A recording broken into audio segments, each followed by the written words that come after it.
पुण्यात कमी पटसंख्या असलेल्या आणि एकाच परिसरातील पुणे जिल्हा परिषदेच्या शाळांचं एकत्रीकरण करून समूह शाळा करण्याचा निर्णय शासनानं घेतलेला आहे। त्याची अंमलबजावणी सुरू झाली आहे। त्यामुळे जिल्ह्यातील एकूण 1800 प्राथमिक शाळांपैकी 569 शाळा बंद होत असून केवळ 1231 शाळा उरणार आहेत। यंदा पावसानं झोडपल्यानं झेंडूचं उत्पादन कमी झालंय। त्यामुळे दसऱ्यासाठी बाजारपेठांमध्ये फुलांना चांगला दर मिळेल अशी अपेक्षा होती। मात्र दसऱ्यासाठी राखून ठेवलेला झेंडूच्या बाहेरच्या जिल्ह्यातून बाजारात आवक वाढल्यामुळे दर कोसळले। परिणामी झेंडू रस्त्यावर टाकून देण्याची वेळ आलेली आहे।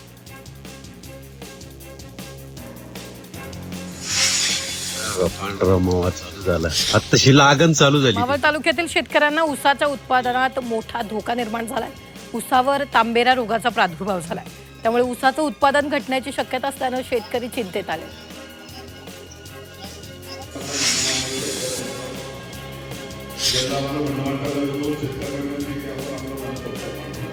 पुण्यातील 5 तालुक्यातील ऊस उत्पादक शेतकऱ्यांची संत तुकाराम सहकारी साखर कारखान्याची सर्वसाधारण सभा नुकतीच पार पडली। या सभेत रिंग रोड आणि टीपी स्कीमच्या संकटाचा मुद्दा शेतकऱ्यांनी मांडला आणि या प्रकल्पामुळे शेतकरी भूमिहीन होऊन देशोधडीला लागण्याची भीती व्यक्त करण्यात आली।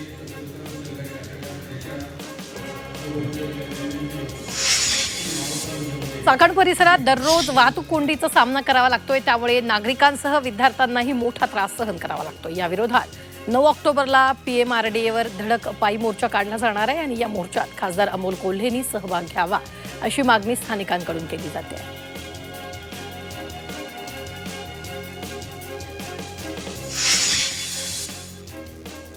नाशिक महापालिका निवडणुकीची अंतिम प्रभाग रचना सोमवारी प्रसिद्ध होणार आहे। अंतिम प्रभाग रचना जाहीर होताच खऱ्या अर्थानं मनपा निवडणुकीची रणधुमाळी सुरू होणार आहे। प्रभाग रचना जाहीर झाल्यानंतर दिवाळीनंतर महापालिकेच्या निवडणुकीचा कार्यक्रम जाहीर होण्याची शक्यता आहे। जुन्या भांडणातून भाजी विक्रेता कृष्ण ठाकरे तरुणावर वार करत त्याचा खून करण्यात आला। या प्रकरणी पोलिसांनी 14 संशयितांना ताब्यात घेतले। या 2 अल्पवयीन मुलांचा समावेश आहे। नाशिक रोड परिसरातल्या गोरेवाडी इथं हा प्रकार घडलाय। 9 महिन्यात नाशिकमध्ये 43हून अधिक खून झाल्यानं नाशिककर धास्तावले।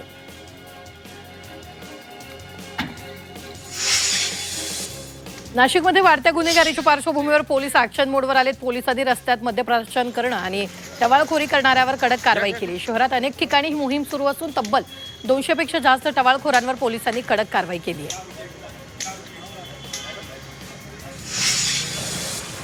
आज संध्याकाळी नाशिकमध्ये दिल्ली नाशिक विमानसेवा सुरू होणार आहे। 26 ऑक्टोबरपासून विमानसेवा सुरू होणार आहे। रात्री 9 वाजता दिल्लीहून शेवटचं विमान नाशिकसाठी उड्डाण होणार आहे। त्यामुळे आता एका दिवसात नाशिक दिल्ली प्रवास करणं शक्य होणार आहे।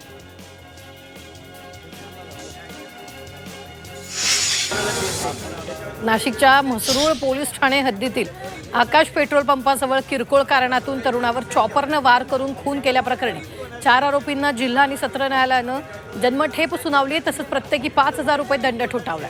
18 मे 2022 साली खुनाची घटना घडली होती। नाशिकच्या येवल्यात एका दुचाकीला अज्ञात वाहनानं धडक दिल्यानं भीषण अपघात झाला। या अपघातात दुचाकी चालकाचा मृत्यू झाला। या घटनेमुळे नागरिकांनी संताप व्यक्त केला। अतिक्रमण आणि दिशादर्शक फलकांवर होत असलेली जाहिरातबाजी यामुळे हा अपघात घडत असल्याचा आरोप करण्यात आला।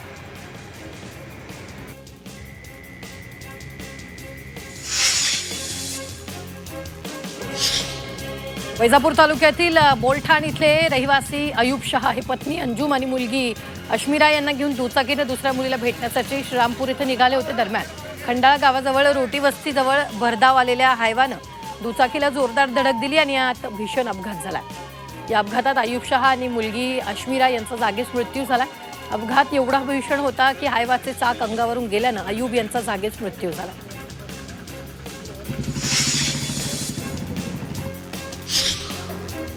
छत्रपती संभाजीनगरातील पैठणमध्ये एका कारनं दुचाकीला जोरदार धडक दिली। या अपघातात पैठण नगर परिषदेचे माजी उपनगर अध्यक्षासह एकाचा मृत्यू झाला।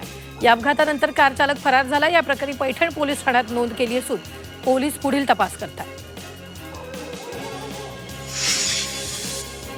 छत्रपती संभाजीनगरातील बेगमपुरा परिसरातील अंमली पदार्थ प्रतिबंधक विभागाने अंमली पदार्थ विक्री प्रकरणी कारवाई केली आहे। या प्रकरणी कादरी मारूफ अहमद शाहिद अहमद याला अटक करण्यात आली आहे। या आरोपीकडून 1 लाखांचा मुद्देमालही जप्त करण्यात आला।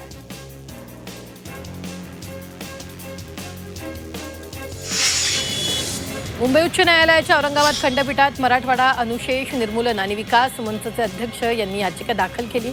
मराठवाड्यासह राज्यात महापुरामुळे शेती, जनावरं, खरीप पिकं, फळबागा यांचं प्रचंड नुकसान झालंय। त्यामुळे नैसर्गिक आपत्ती जाहीर करावी अशी मागणी याचिकेत करण्यात आली।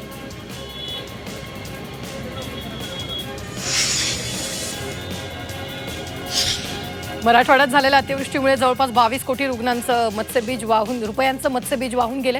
यामुळे मच्छीमारांचं मोठं नुकसान झालंय। पंचनामे अंतिम टप्प्यात असल्यास मत्स्य व्यवसाय खात्याचे मंत्री नितेश राणेंनी सांगितले।